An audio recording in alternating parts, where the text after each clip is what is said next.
Сәлеметсіздер ме оқушылар? Бүгін біз алгебра 8-ші сынып орта мән дисперсия стандартты ауытқу тақырыбын қарастырамыз. Ой қозғау. Абсолюттік жиілік кестесі дегеніміз не деген сұраққа жауап беріңіздер.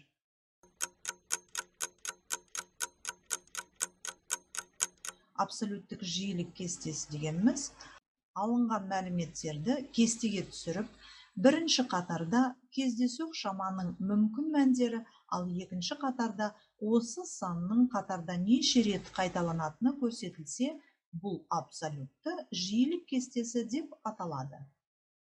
Салыстырмалы жиілік кестесі дегеніміз не деген сұраққа жауап беріп көріңіздер. Салыстырмалы жиілік деп жиіліктің қатардағы шаманың жалпы санына қатынасын немесе жалпы мәліметтер санына пайыздық қатынасын айтады. Бүгінгі сабақтың мақсаты дисперсия, стандарт ауытқу анықтамаларын және оларды есептеу формулаларын білу. Бүгін сабақта сіздер дисперсия мен стандартты ауытқудың анықтамаларын және олардың формулаларының көмегімен есептер шығаруды үйренесіздер.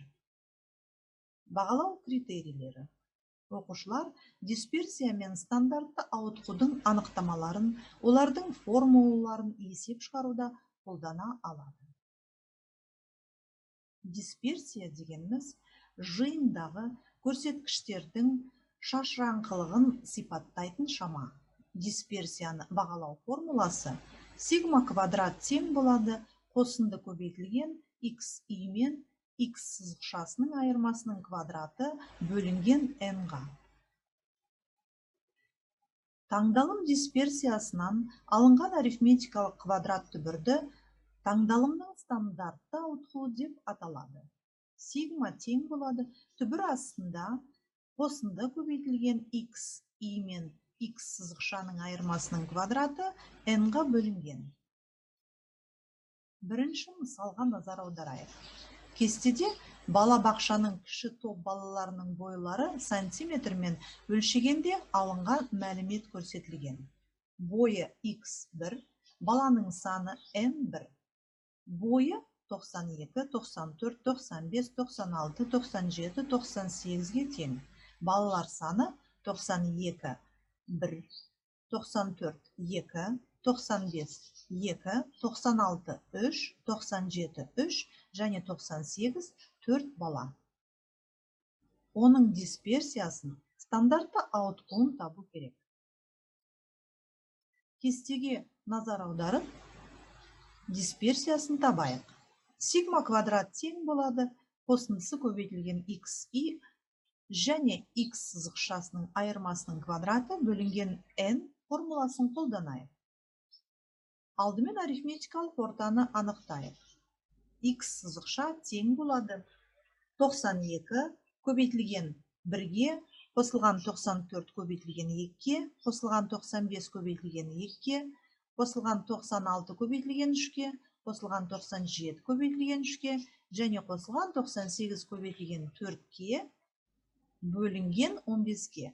Жуық шамамен 96-ға тең.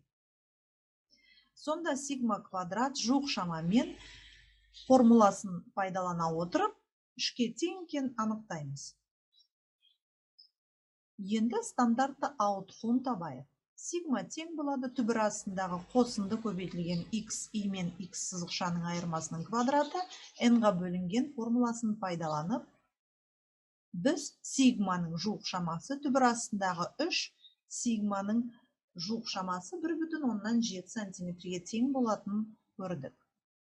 Жауабы дисперсиясы жуық шамамен 3-ке тең, стандартты ауытқуы жуық шамамен 1,7 сантиметрге тең.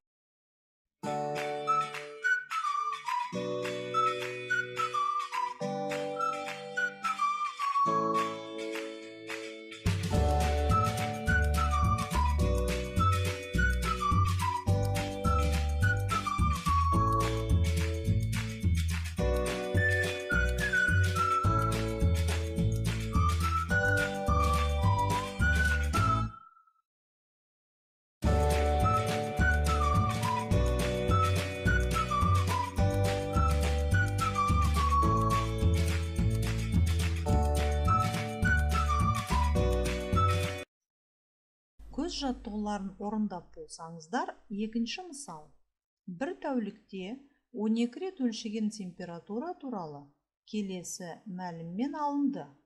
-3, -2, 0, 1, 3, 4, 5, 3, 2, 1, 0 және -1.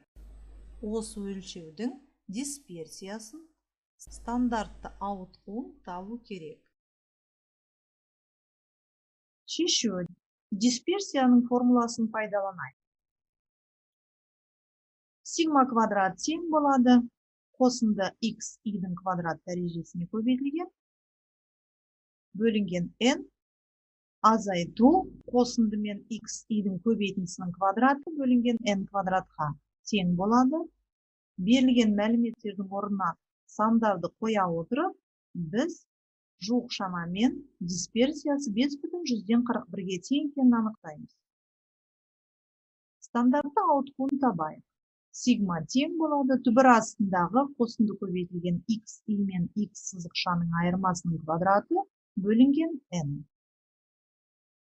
Сигма жуық шамамен түбір астында 5,41, оның жуық шамасы 2,3-ке тең. Жауабы дисперсия 5,41-ге тең, стандартты ауытқуы 2,3 градус Цельсий.